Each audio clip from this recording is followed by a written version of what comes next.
Minha equipe e eu nos reunimos na beira de um penhasco que dava para a extensa planície glacial na qual ficava a fortaleza envolta em névoa do famoso Clérigo de Neve do Polo Norte. Fizemos um reconhecimento completo da terra gelada e identificamos vários locais cobertos de neve onde se escondiam elfos vigias e emboscadores. Furtivamente, como nossa própria raça sulista de astúcia, neutralizamos essas criaturas que teriam avisado seus irmãos sobre nossa invasão em suas terras ou teriam derramado nosso sangue na neve. As muitas torres cobertas de neve da fortaleza erguiam-se para o céu, e em toda parte de qualquer estrutura era adornada por uma camada semi-transparente de gelo, como que blindados pelo gelo assentado. Cada tijolo da fortaleza brilhava na pouca luz que o sol ousava lançar sobre eles. Ao longo das muralhas que circundavam o interior do castelo, caminhavam guardas élficos, equipados com armas desconhecidas, mas seguramente mortais. Fuzileiros em armaduras forjadas como gelo estavam no topo das torres, quase indistinguíveis das fortificações que protegiam. Seus olhos, que podiam ver através do acúmulo mais denso da névoa sempre presente, vasculharam as áreas ao redor do castelo em busca de intrusos. Conhecendo de antemão essas sentinelas que enxergam de longe, viemos vestido com as camuflagens apropriadas que não apenas nos permitia nos misturar com nosso ambiente, mas também ocultava nossas funções vitais de detecção. Viseiras especiais permitiam que nós víssemos tão claramente como se não estivéssemos usando um material de camuflagem. Havia 3 de nós, eu, meu irmão e a pessoa a quem me referirei apenas como B. Meu irmão trouxe o trabalho para mim, sugerido a ele por B por motivos que serão revelados mais adiante. Como qualquer um teria feito, eu ri na cara dele. A mera sugestão do Papai Noel ser real é um absurdo ridículo, mas ele foi paciente e quando meu riso acabou, ele me mostrou fotos do próprio Bastardo Alegre e esquemas da fortaleza que ele disse ter resistido contra o tempo e aos curiosos homens saqueadores, inexpugnáveis através de ciclos incontáveis. As evidências da existência do Papai Noel eram excessivas e inegáveis. Eu olhei primeiro com admiração para as imagens de seu trenó carregado por renas e suas tropas de elfos, certamente desumanos e anões, marchando ao longo de sua fronteira e outras imagens do quase sobrenatural.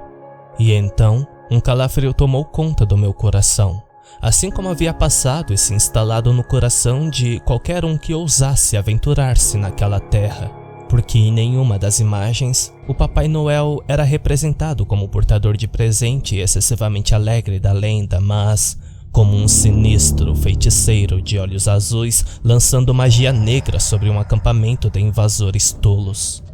Mas para amenizar meu medo natural, meu irmão me informou sobre o saque guardado nos cofres daquele porão mais ao norte. Saque de não apenas itens forjados por elfos e joias inestimáveis, mas também matérias-primas e recursos que valem mais do que as riquezas mantidas em qualquer banco do mundo. Ele disse que, se pudéssemos saquear até mesmo uma fração do castelo total, poderíamos viver fabulosamente por séculos, financeiramente inagualável, soberanamente incontestável. Embora ele não tivesse fotos do lendário saque, pois ninguém jamais entrara para capturá-los, ele compilou histórias, relatórios e conjecturas respeitáveis sobre o armazém geral daqueles cofres virgens, todos atestando mutuamente o valor imensurável do tesouro, conteúdos nele contidos. B, sua fonte extremamente secreta, mesmo para nossa duvidosa linha de profissão, nos forneceu equipamento e transporte necessários. Na verdade, ela financiou todo o empreendimento e não recusou nenhum dos pedidos mais caros e reconhecidamente desnecessários que fizemos para o trabalho. Tudo solicitado foi adquirido sem hesitação. Isso, mas o conhecimento de nossa habilidade, nos garantiu que teríamos sucesso em nosso assalto à fortaleza do Papai Noel. É claro que estávamos desastrosamente errados, e nenhum planejamento ou equipamento de alta tecnologia teria nos permitido escapar da fortaleza com sequer uma única moeda do tesouro daquele castelo de pesadelos. A equipe, escondida por nossa camuflagem, aproximou-se das paredes. Cegos aos nossos avanços, os guardas élficos viram apenas as rajadas de névoa sobre a extensão plana e gelada enquanto rastejávamos pela ponte principal. As ameias assomavam, normalmente indomáveis. Chamas tremeluziam em suas pequenas paredes. Papai Noel, ao que parecia, dependia de tochas em vez de eletricidade moderna, pelo menos para as fortificações externas. B observou os vigias enquanto eles apareciam em intervalos através dos topos nas ameias da parede, enquanto meu irmão e eu permanecíamos em silêncio na frente da porta levadiça diante da porta principal. Acima, a Barbaçã parecia não tripulada.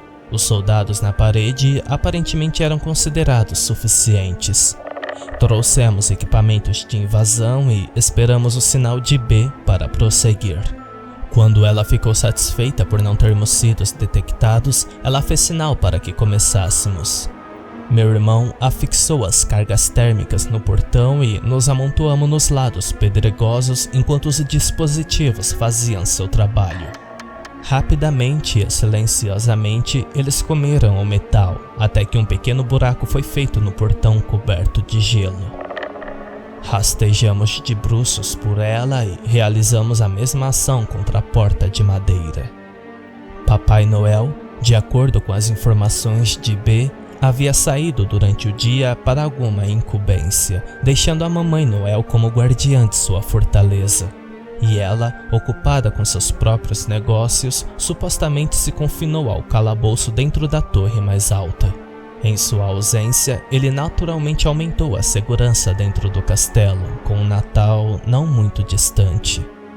O pátio, um enorme pátio na qual vários prédios menores estavam alojados, estava repleto de elfos com armaduras de gelo, que patrulhavam todo o espaço enquanto carregavam seu estranho armamento.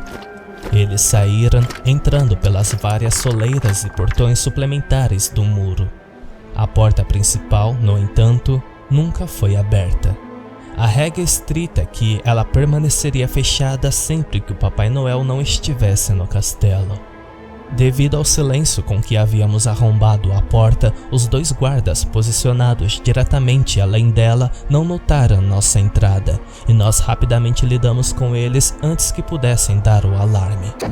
Embora esses guerreiros élficos sejam formidáveis em batalhas, eles ainda são diminutos em comparação aos humanos, e conseguimos neutralizá-los mais por meio de nossa vantagem de tamanho do que a proeza combativa.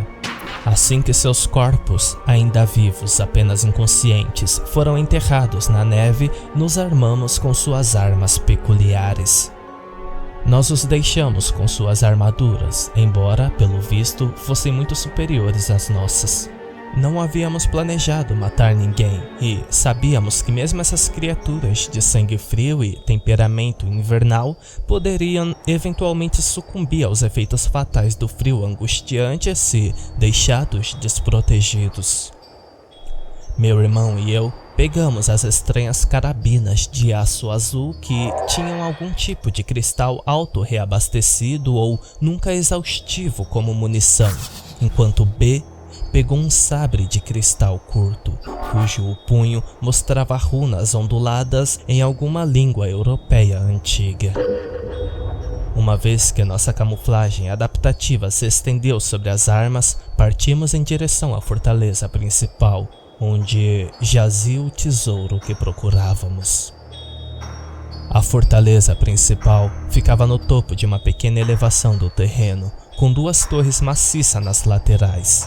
Em cada torre, apontada para além da parede externa, havia enormes carroças lançadoras de flechas. Embora, pelo que pude ver de baixo, a artilharia disparada por essas máquinas mortais fosse de composição cristalina, em vez de flechas padrão de madeira. Várias fileiras de dardos forjados em gelo repousavam em suas margens, suas pontas letalmente afiadas, seus corpos do tamanho de pequenas árvores. Dentro dos dardos pulsava um líquido azul escuro, que eu suspeitava que transformava os polos em artilharia explosiva adequada após o impacto com seu alvo. Os operadores dessa artilharia, 2 de cada, ficavam atrás de suas máquinas e pareciam suportar o ar livre e os fortes ventos com resiliência sobre-humana enquanto aguardavam um chamado à ação. B considerava essas fortificações interiores com um pouco de interesse. Esses guardas não pareciam diferente daqueles na parede externa, e esses já haviam se mostrado incapazes de detectar nossas presenças camufladas. Continuamos até chegarmos à porta principal da fortaleza interna. Não podíamos usar nossas cargas aqui. Esta porta não tinha o uso frequente e qualquer tipo de dano seria relatado imediatamente e o alarme seria disparado. Em vez disso, contornamos a estrutura, passando pela torre da esquerda, atrás da qual ficavam os estábulos. Paramos e nos agarramos à parede da fortaleza enquanto avistávamos várias renas estacionadas lá dentro. O cavalariço, um elfo atarracado sem armadura, mas ainda assim protegido contra o frio por seu corpo, cuidava das enormes bestas de olhos vermelhos. B lançou-nos um olhar que dizia que ela não tinha certeza se poderíamos evitar os cheiros dessa criatura, que a julgar por seu grande tamanho e chifres compridos, eram claramente de uma raça mais refinada em comparação suas contrapartes ligeiramente sulistas. Era impossível dizer se seu gigantismo quase apavorante se devia a alguma anormalidade pituitária ou a algum tipo de magia negra do norte. Meu irmão levantou a carabina que estava segurando, mas B rapidamente balançou a cabeça. Sabíamos que os elfos estariam armados antes de iniciar a missão, mas não tínhamos nenhuma informação sobre as próprias armas. Não podíamos correr o risco de ser detectados pelos sons de nossos tiros, mesmo que o vento ecoasse forte por todo o interior do castelo. Além disso, tínhamos apenas informações mínimas sobre a anatomia élfica, e nenhum de nós realmente confiava em nós mesmos o suficiente para acertar o que poderia ser descrito como um tiro não mortal. Um ladrão pode ser esquecido e até perdoado, mas assassinos, independentemente da terra em que estão, quase sempre são caçados em qualquer lugar do mundo. B agachou-se, algo que meu irmão me disse que ela fazia quando estava pensando profundamente. Alguns momentos se passaram, o frio parecia aumentar e os elfos patrulhando continuaram suas rondas alheios à nossa intrusão. Finalmente B levantou-se. Arrancou a carabina de minhas mãos e apontou para ver através de sua mira. Ela examinou o terreno abaixo por alguns segundos, então devolveu a arma e apontou para um ponto ao lado da fortaleza a alguns metros à frente. Silenciosamente, rastejei até o local, agora à vista dos estábulos que ficava a cerca de 30 metros à minha esquerda. Uma rena se mexeu, mas isso parecia ser uma resposta a uma forte rajada de vento ao invés de meu movimento. O local, a olho nu, era completamente normal. Eu estava em uma camada de gelo coberta de neve. A alvenaria havia sido reservada para os edifícios. Fazendo como B havia feito, espiei pela luneta da carabina e vi através de sua imagem térmica uma estrutura sob o gelo. Um andar inferior ou portão da fortaleza à minha direita. Fiz sinal para meu irmão dar uma olhada em sua arma e, ao fazê-lo, ele acenou com a cabeça. Compreendemos a linha de pensamento de B. Recuperamos 2 cargas térmicas de nossa mochila e esperamos pela próxima onda de vento que sempre trazia consigo uma rajada de neve que obscurecia visualmente. Felizmente, as acusações eram inodoras, além de seu silêncio. Fizemos um buraco no gelo, pequeno o bastante para que pudéssemos deslizar para dentro um por um. A gigantesca rena não farejou, nem sentiu nossa brecha no chão gelado e nós entramos rapidamente. Assim que B pousou, ela rapidamente tirou a arma de minhas mãos. Apesar de não ter empunhado por mais de alguns momentos, ela aparentemente chegou a um entendimento confortável de sua construção. Ela removeu o núcleo de cristal de sua câmara, fazendo uma careta quando a frigidez da pedra foi sentida através de suas luvas. Ela aproximou o cristal do buraco que havíamos feito, apertou e, milagrosamente, selou a abertura. De dentro, o selante de gelo era incongruente com a pedra do teto abaixo, mas, pelo lado de fora, parecia quase indistinguível do chão de gelo. A sala para a qual havíamos descido era bastante comum e abrigava vários caixotes e barris, provisões óbvias para um castelo. Arandelas cobriam as paredes com tochas acesas em cada uma, iluminando o interior e nos aquecendo. O desejo de pairar perto dessas bem-vindas fontes de calor era forte, mas o desejo de escapar rapidamente das ameias com nossas próprias riquezas era mais forte. Progredimos por um corredor, passando por vários quartos vagos até finalmente chegarmos a um conjunto de degraus de pedra escura. Subimos as escadas, silenciosamente e invisivelmente, até chegarmos a um salão, no final do qual estava um trono, aparentemente feito de cristal e colocado sobre um estrado forjado de forma semelhante. Tapeçarias penduradas nas paredes e cena das extensões do norte, imagens do território do Papai Noel e outras paisagens boreais foram costuradas em seus tecidos. Pilares maciços alinhavam-se no salão, 3 de cada lado, e apesar da construção de pedra, eram feitos de cristal. Dentro de cada pilar de cristal repousava um líquido azul escuro, semelhante à substância que eu havia visto dentro das carroças de flechas. Isso me preocupou, mas não contei aos meus companheiros. Atrás do trono havia uma grande porta de carvalho, mais alta ainda do que aquela grande cadeira em sua plataforma. Com nossas carabinas niveladas na altura da cintura, meu irmão e eu atravessamos a soleira depois que B abriu a porta diante de nós. Nossos barris varreram o interior, mas nossas miras não encontraram nenhum corpo em que pousar. Imediatamente à frente havia uma grande lareira, um fogo convidativo ardendo dentro dela e estantes altas encostadas nas paredes à esquerda e à direita. Uma mesa, dimensionada para acomodar uma pessoa comum em vez de um elfo, ficava ao lado, com uma cadeira puxada diante dela. Sobre a superfície da mesa havia vários volumes grossos, cada um com lombadas intituladas por algum idioma que eu apenas reconheci vagamente como sendo algum tipo germânico. À direita, perto do canto frontal direito da sala, havia outra porta. Esta muito menor do que aquele por onde havíamos passado.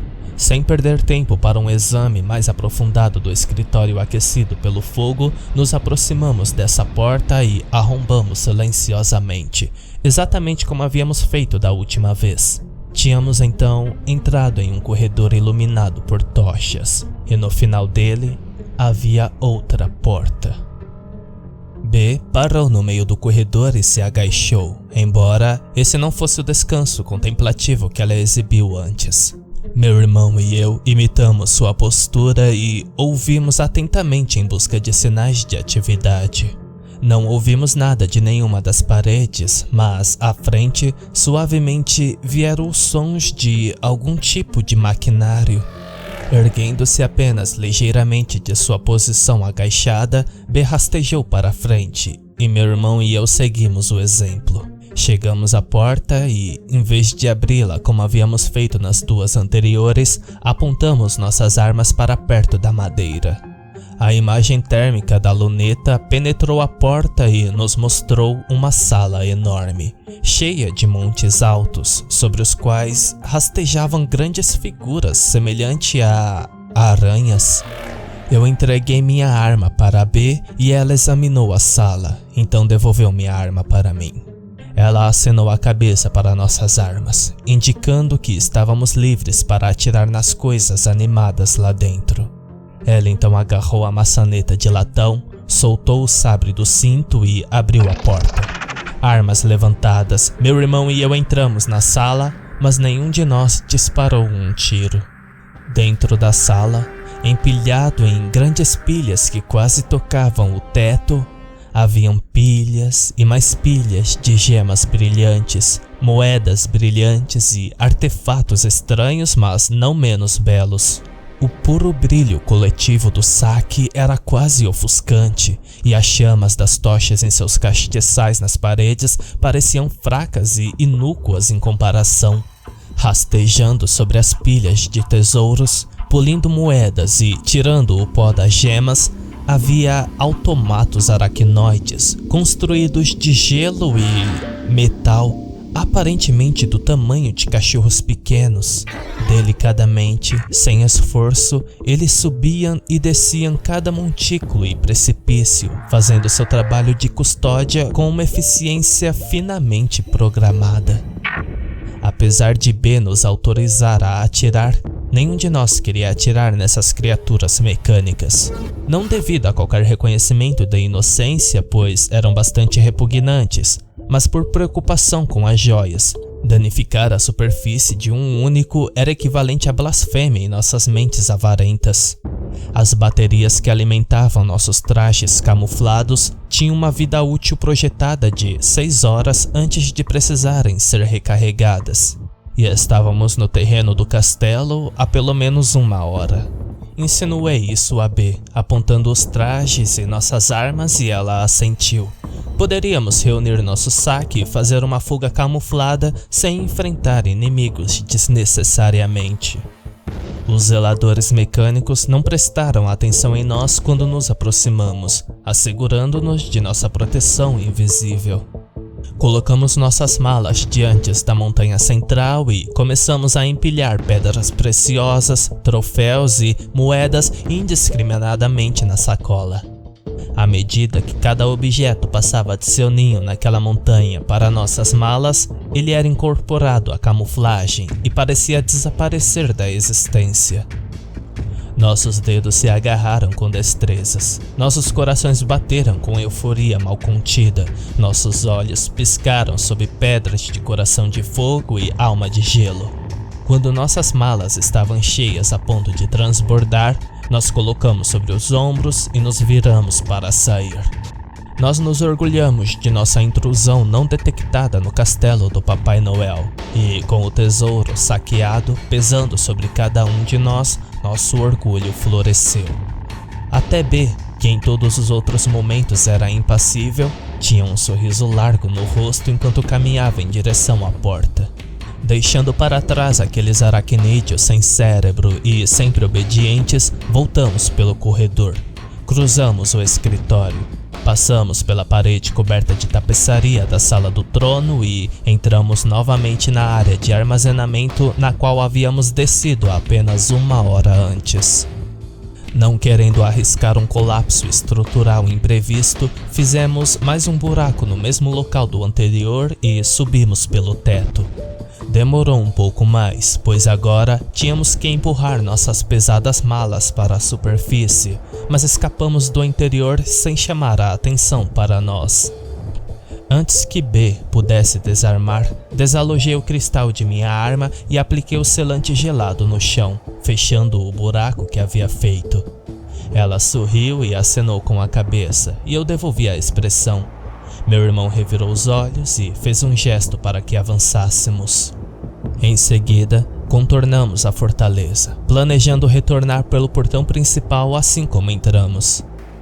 Mas paramos de repente no pátio aberto diante dele, quando vimos uma patrulha de elfo desviar-se repentinamente de seu caminho e marchar em direção ao portão. Lá, emergindo de seu enterro nevado, estavam os 2 elfos que subjugamos e desarmamos.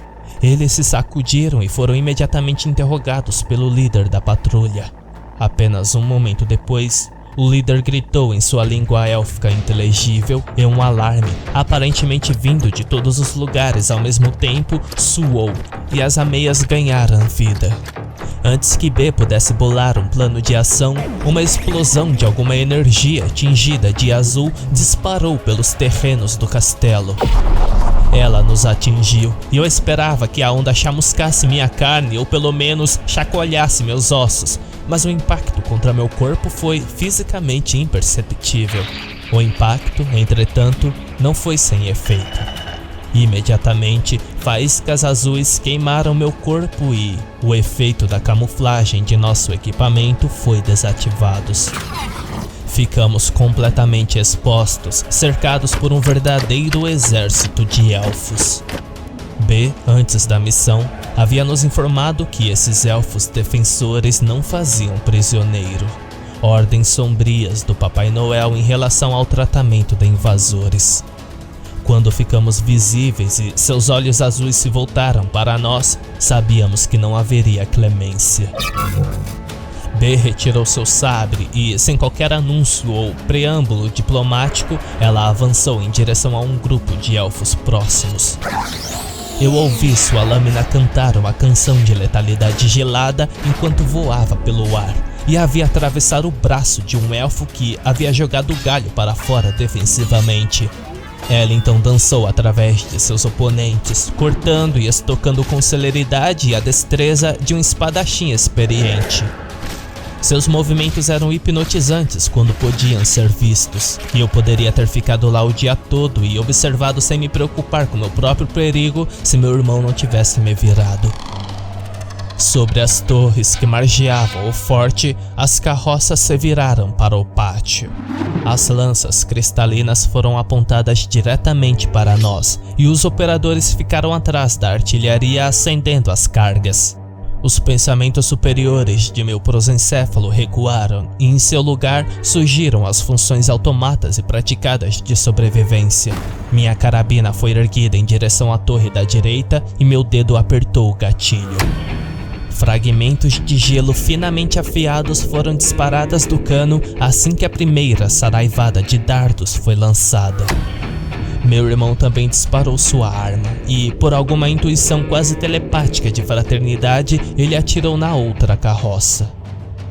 Nós dois tínhamos uma prática considerável com as armas de fogo da humanidade. E o uso de armamento élfico não exigia grandes ajustes de nossa parte. Nossos objetivos eram verdadeiros e todos os operadores das carroças lançadoras foram derrubados pelos fragmentos cristalinos cuspidos de nossas armas, mas pelo menos uma dúzia de dardos já havia sido disparada e no instante seguinte, depois de um arco majestoso no ar, eles se chocaram contra o solo com um efeito cataclísmico. Parecia que o mundo inteiro havia sido abalado quando aqueles grandes polos de gelo detonaram com impacto, fazendo a terra tremer e enviando estilhaços de fragmento de gelo pelo ar e lançando uma névoa gelada que cobria o terreno. Fui violentamente jogado no chão, ouvi vozes gritando de dor, elfos e humanos, e depois de alguns momentos minha própria voz se juntou ao coro de agonia enquanto eu lutava para desalojar um grande pedaço de gelo ao meu lado. Não precisando mais me preocupar com a detecção, chamei meu irmão. Felizmente ele respondeu, embora com uma voz impregnada de dor. Então chamei por B, que não respondeu imediatamente. Ouvi mais gemidos de dor, e estes pareciam ser em resposta a algum dano mais recente ao invés do bombardeio cristalino. Um momento depois, mãos agarraram meu ombro e fui puxado para longe de onde eu estava. Depois de alguns minutos, fui deixado sozinho em um espaço aberto desprovido daquela névoa ofuscante. B estava sobre mim, coberta de manchas de lodo azul fumegante que eu sabia ser sangue élfico. Seu sabre pingava com a mesma coisa. Perto dali, ajoelhado com as mãos pressionadas contra o estômago, estavam vários guerreiros élficos. Eles gritaram em agonia e percebi que esses eram os novos ruídos que eu tinha ouvido antes. B, desimpedida pelo choque das lanças, estripou os desorientados guerreiros élficos. Ela era verdadeiramente uma guerreira por direito próprio, muito mais habilidosa que seus companheiros. B ajoelhou-se sobre mim e começou a cuidar de meu ferimento, mas eu acenei para ela e apontei para a névoa que diminuía onde meu irmão ainda permanecia. Ela imediatamente disparou para a névoa, seu sabre riscando o sangue azul enquanto avançava. Abri a bolsa de meu cinto, removi os suprimentos médicos de campo e cuidei de meu ferimento o melhor que pude. No momento em que me consertei, B e meu irmão haviam tropeçado na névoa e estavam se juntando a mim. Meu irmão tinha alguns pequenos fragmentos cravados por todo o seu corpo, mas nenhum parecia fatal. B me ajudou a ficar de pé e, antes que o exército élfico pudesse se reagrupar, mancamos em direção ao portão da frente. Passamos por vários soldados cambaleantes e B habilmente cortou qualquer um que se interpusesse em nosso caminho. Minha arma havia sido danificada durante o bombardeio e não podia mais disparar. Eu o carreguei comigo de qualquer maneira, pensando que valia a pena segurar a fonte do cristal intacta. Meu irmão perdeu sua carabina ou a jogou fora em algum momento. Chegamos ao portão da frente, rastejamos pelo buraco destruído e, tendo recuperado um pouco de nossa resistência, corremos pela ponte em direção à dor gelada. Ouvimos gritos no topo das muralhas, mas nenhum de nós voltou para trás para ver que desgraça estava sendo preparada para nós. No topo da colina, à distância, estavam nossos snowmobiles. Apesar do peso de nossos fardos inestimáveis, corremos incansavelmente, cheio de determinação renovada por ter sobrevivido a um confronto direto com as defesas do castelo. No meio do campo de gelo, ouvimos um ruído agudo semelhante a um apito. B parou no lugar e fez sinal para que fizéssemos o mesmo. Meu irmão e eu nos viramos, esperando ver uma saraivada de dardos voando pelo céu em nossa direção. Mas B, pela primeira vez desde o início do assalto, falou: "Não, estamos bem fora do alcance dos lançadores, e isso não está vindo do castelo. Está vindo diretamente acima de nós." Nós três olhamos para cima, e a princípio nada era visível através da penumbra da cobertura de nuvens. Mas então, segundo a segundo, algo tomou forma, até que discernirmos uma grande forma vindo em nossa direção. Estimulado por um súbito pânico, sentindo a aproximação de uma desgraça maior, corri em direção à colina à frente, com meus companheiros logo atrás. Antes que pudéssemos alcançar sua base, o topo da colina foi repentinamente incendiada por algum tipo de míssil que o atingiu. Os snowmobiles foram instantaneamente e totalmente destruídos. Deslizei de joelhos e meu irmão tropeçou até parar ao meu lado. B parou com um pouco mais de graça, mas a derrota rapidamente entrou nos corações de todos nós com a destruição de nosso único meio de fuga. Atrás de nós, o veículo que havia lançado um míssil caiu pesadamente sobre o gelo. Lentamente, temendo esse terror recém-chegado, virei-me para enfrentar o inimigo. De um grande trenó vermelho, desembarcou um verdadeiro gigante. Ele pisou no gelo com grossas botas de couro e se ergueu sobre o veículo da altura de um homem em uma postura de soberania e desprezo. Uma mão negra afagou as cabeças de algumas renas monstruosas que resfolegaram plumas de gelo vaporoso de suas narinas. Seus olhos, avermelhados por pura malícia, se não por algum poder inato, olhavam para nós enquanto seu mestre acariciava seus couros cabeludos. O gigante usava um casaco vermelho com penugem branca ao redor da gola e nos punhos, e calças da mesma cor. Uma grande barba branca caía do queixo até o peito, mas a cabeça descoberta era careca. Olhos azuis ferozes, quase pretos, olhavam com ódio para nós, e a pele pálida que o rodeava parecia brilhar com alguma vitalidade de titã.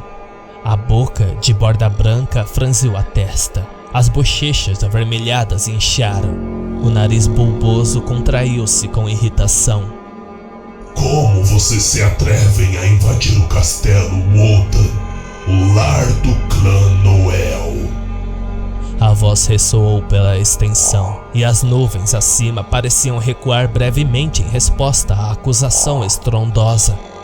Totalmente atordoados com a chegada e a aparência assustadora do Papai Noel, nenhum de nós respondeu.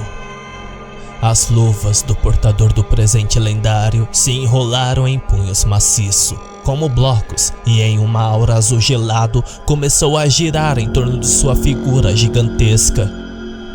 B, pela primeira vez naquele dia, parecia realmente com medo, e meu irmão, agarrado ao meu braço, começou a choramingar audivelmente. Um terror impensado encheu meu coração, e eu não pude fazer nada além de olhar para o castelão enfurecido enquanto ele reunia seu poder em preparação a algum ataque horrível em magia. A rena relinchou, insensível, zombeteira, como se soubesse que destino sombrio nos esperava nas mãos de seu feiticeiro mestre. Fechei os olhos então, não querendo olhar para os meios de minha destruição. Um impacto repentino contra meu peito me fez cair de costas e, inicialmente, pensei que tinha sido atingido sem dor por algum projeto hiperletal. Mas ao abrir meus olhos, vi B parada acima de mim, de costas para o gigante furioso. Meu irmão deitou de costas ao meu lado, também tendo sido empurrado. Antes que qualquer um de nós pudesse questioná-la, ela disse em um tom grave e inquestionável: "Vão! Fujam! Agora!" Embora eu admirasse suas habilidades em combate e sua capacidade de se adaptar a cenários verdadeiramente incomuns, não tinha nenhum sentimento real de camaradagem em relação a ela. Ainda assim, enviei-lhe um olhar que dizia: "Tem certeza?" E ela assentiu sombriamente em resposta. Meu irmão e eu então subimos a colina em direção aos destroços em chamas, deixando B para se defender sozinha novamente do temido Papai Noel. Meu irmão e eu subimos a colina, ainda carregando nossas porções do tesouro, e navegamos ao redor do incêndio. Corremos como os homens nunca correram antes. Nossos pés trituravam a neve, deslizavam pelo gelo e pisoteavam misturas rochosas dos dois. Nunca paramos, nunca olhamos para trás, mas continuamos até chegarmos a uma cabana que usamos como parada em nossas viagens em direção ao castelo, a 5 quilômetros de distância. Uma vez lá dentro, nos jogamos no chão sem nos preocuparmos em desamarrar nosso equipamento ou nossas mochilas. Desmaiei e acordei com um sobressalto quase 3 horas depois. Sacudi meu irmão para acordá-lo e ele emergiu do sono grogue, baba escorrendo de sua boca. Juntos, abrimos nossas mochilas para ver a recompensa que havíamos saqueado. Nossos pensamentos ainda não estavam voltados para a mulher que deixamos para trás. Mas nossos olhos não pousaram em pedras brilhantes e moedas cintilantes. Dentro de ambos os pacotes, havia grandes pilhas de carvão. Nenhum de nós ergueu os olhos de nossas mochilas por um tempo, talvez pensando que talvez nossos olhos ainda não tivessem se ajustado à iluminação da cabana, ou que algum tipo de magia ilusória estivesse em jogo. Mas quando mergulhei minhas mãos na pilha e a ferrugem caiu entre meus dedos e minhas mãos ficaram enegrecidas, aceitei a realidade sombria e arrepiante da situação. Praticamente sem dinheiro, deixamos o Polo Norte e voltamos para casa no meio oeste. Havíamos esperado 6 horas pela chegada de B antes de sair da cabana. Não ousamos esperar mais para que o Papai Noel ou seus batedores não viessem nos buscar. Voltar não tinha sido algo sequer a ser considerado. O que aconteceu com B é atualmente incognoscível e, no entanto, foi só depois que nosso voo pousou de volta nos Estados Unidos que me deparei com a ausência de um item. O pequeno motor cristalino do armamento élfico que eu havia resgatado de minha carabina quebrada estava faltando em meus pertences. Rastreei-o em minha memória e também não me lembrava de tê-lo na cabana. Um grão de esperança surgiu em minha mente enquanto eu considerava a possibilidade de B roubar aquela pequena, mas seguramente volátil bugiganga de minha posse antes de nos mandar embora. Eu senti um grande poder dentro dos limites de sua pequena estrutura, e agora estou confiante de que, se seu poder bruto pudesse ser aproveitado por um humano em batalha, apenas B seria capaz de fazer isso.